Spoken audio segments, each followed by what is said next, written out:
Donc on va parler de la place de l'opticien sur ce marché de la basse vision et de l'aide visuelle en général. Donc une personne atteinte de basse vision, ça ne se prend pas en charge tout seul. Il a besoin d'une prise en charge pluridisciplinaire. Professeur Corbet, est-ce que vous pouvez nous expliquer en quoi consiste cette prise en charge pluridisciplinaire et quels sont les professionnels impliqués? La première chose, c'est que quelqu'un qui a perdu une partie de sa vision a une image dégradée. À partir du moment où il a une image dégradée, cette prise d'information ne se fait plus au centre de la rétine tel qu'on avait l'habitude avec 10 dixièmes, ça se fait sur toute la rétine. Et là, il faut une réfraction, une correction de la réfraction maximalisée. Moins on voit, plus l'opticien a un rôle dans la perfection optique qu'il va faire sur son patient. Ça, c'est la première chose. Ensuite, il faut toujours penser que la vision n'est qu'un élément du captage sensoriel des informations de l'environnement. Ce n'est qu'un élément. La vision est associée avec l'audition, est associée avec la proprioception, est associée avec toutes les autres capacités sensorielles. Et donc, lorsqu'on prend en compte quelqu'un qui a un déficit d'un capteur, là c'est la vision, il faut s'assurer que les autres capteurs soient au maximal de leur capacité de prise en compte d'informations. Et la première chose que l'on apprend, c'est que lorsqu'on ne voit pas bien, il faut entendre tout à fait correctement. Lorsqu'on ne voit pas bien, il faut se tenir bien sur sa chaise, il faut se tenir droit quand on marche, de telle manière à compenser une certaine partie du manque d'information visuelle. Ne pas oublier que le sensoriel, c'est du multisensoriel, et que l'analyse cognitive que l'on fait des informations, elle va venir de tous les capteurs en même temps, sachant que la vision, c'est 80%. D'accord, donc on voit l'opticien a un rôle par contre majeur à jouer en tant que conseil et distributeur, proposeur d'aides visuelles qui vont aider le malvoyant au quotidien. Donc comment il se situe entre, je dirais, au milieu des trois eaux, avec l'ophtalmologiste et l'orthoptiste à côté? Le parcours de quelqu'un qui a une déficience visuelle, brutalement, mettons une DMLA, il va d'abord essayer de prendre un rendez-vous avec les ophtalmologistes. Bon, il est suivi par un service clinique pour la DMLA, et puis après, les ophtalmos ne savent pas faire grand-chose finalement, puisqu'on est au stade primaire de cette prise en charge. Et ceux qui ont les contacts directs avec les patients, finalement, sont les opticiens.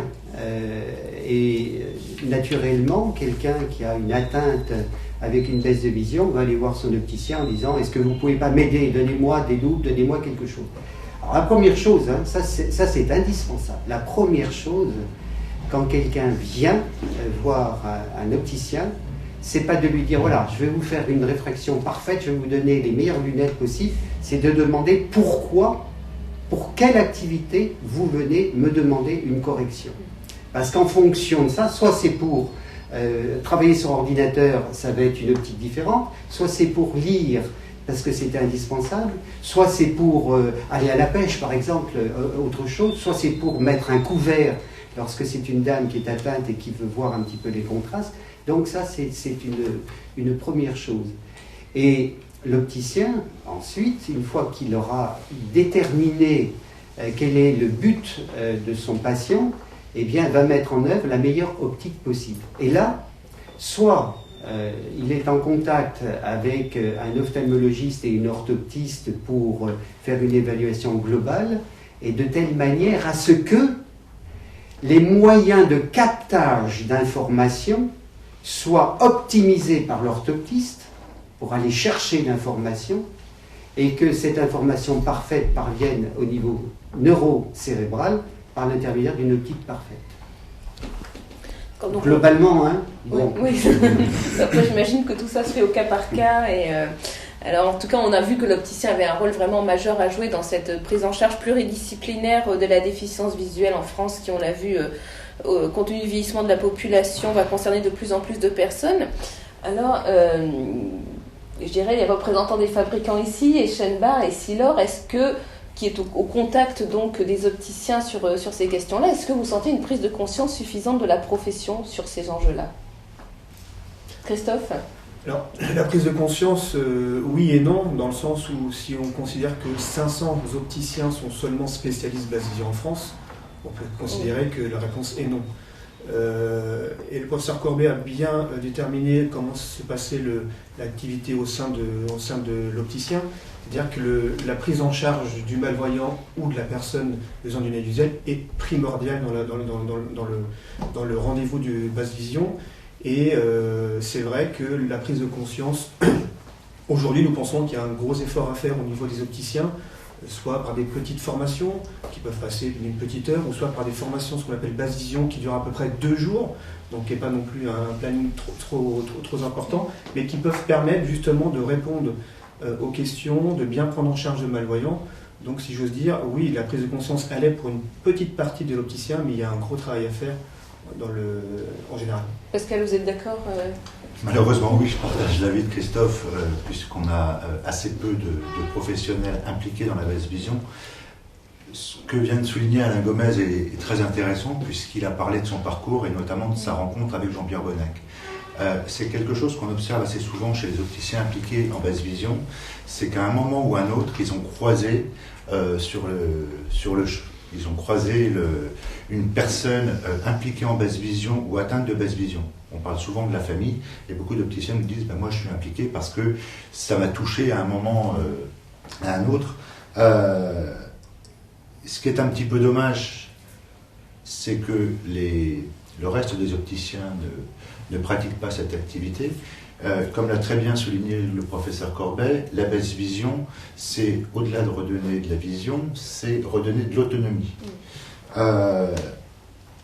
Chez Silor, on considère que notre mission, c'est d'améliorer la vision pour améliorer la vie.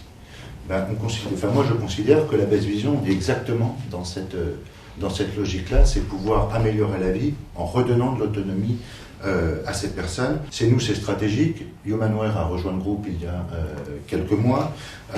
Maintenant, on a une force de vente de 12 personnes qui est dédiée aux instruments et à la basse vision.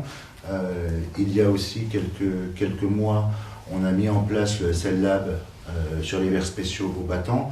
Tout ça pour vous dire que la prise en charge de la personne un petit peu hors norme, entre guillemets, est fondamentale, puisque ça fait partie de notre point de vue, de la mission de l'opticien. Marc, vous, donc, qui déployez effectivement des kits minimum basse vision dans tous les points de vente l'ISAC, quels sont le ressenti, le feedback que vous avez des opticiens? Est-ce qu'ils vous disent oh, c'est encore un truc à faire, ça prend du temps, c'est pas rentable, ou au contraire, ils sont assez preneurs et proactifs?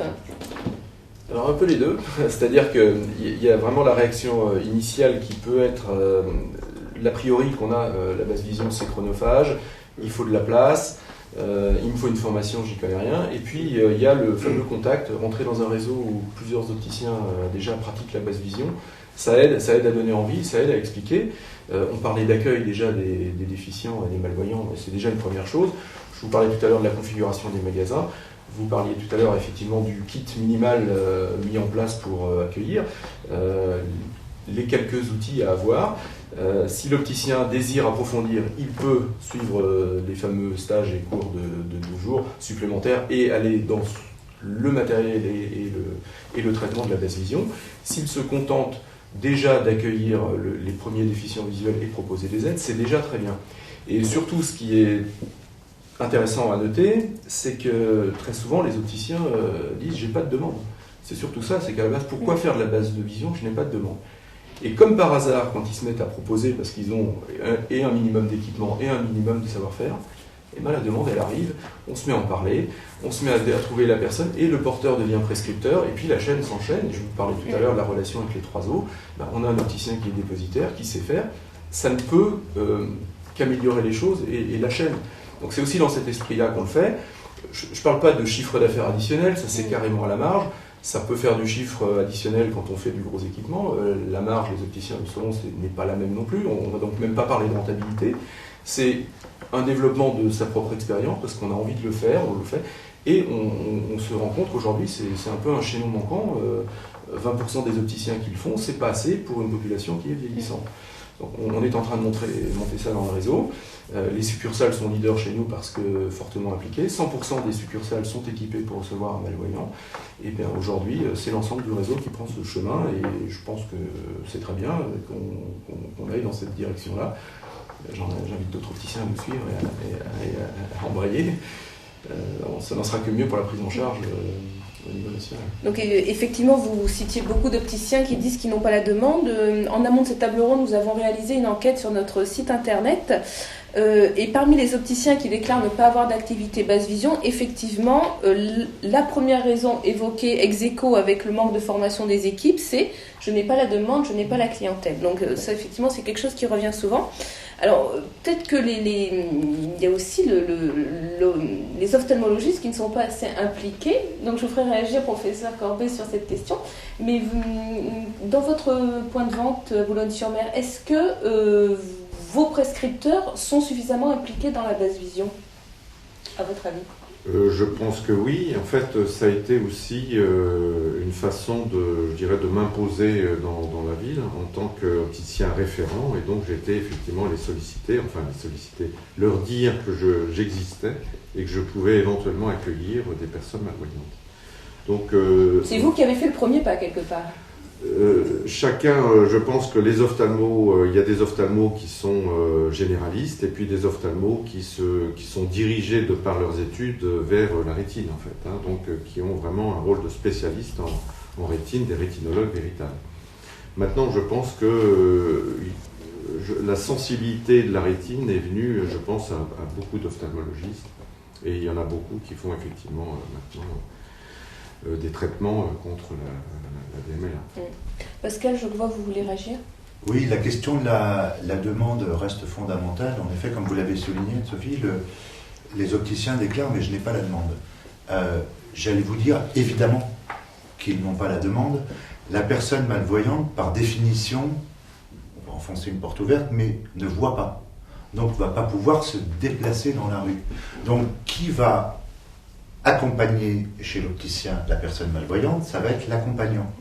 L'accompagnant ne va pas systématiquement penser à demander, puisque déjà il y a une méconnaissance du public sur ce que c'est que la basse vision. Donc il est certain que si l'opticien ne le propose pas, forcément il n'aura jamais la demande. C'est la raison pour laquelle il faut mettre en place la basse vision, et ça je pense qu'on va en parler tout à l'heure, à l'aide de moyens de communication, de corners, etc. Bref, en communiquant pour pouvoir proposer le service aux personnes malvoyantes, mais surtout à l'entourage qui, elle, va être le prescripteur et l'accompagnant. Donc, professeur Corbet, peut-être que les ophtalmologistes également ne sont pas vraiment impliqués dans le fait qu'ils n'expliquent pas toujours à leurs patients malvoyants que l'opticien peut les aider et ne prescrivent pas toujours selon notre enquête. Donc, 34% des répondants ne reçoivent jamais de prescription d'ophtalmologiste concernant d'aide visuelle et 39% reçoivent moins de 10 par an. Donc c'est pas beaucoup.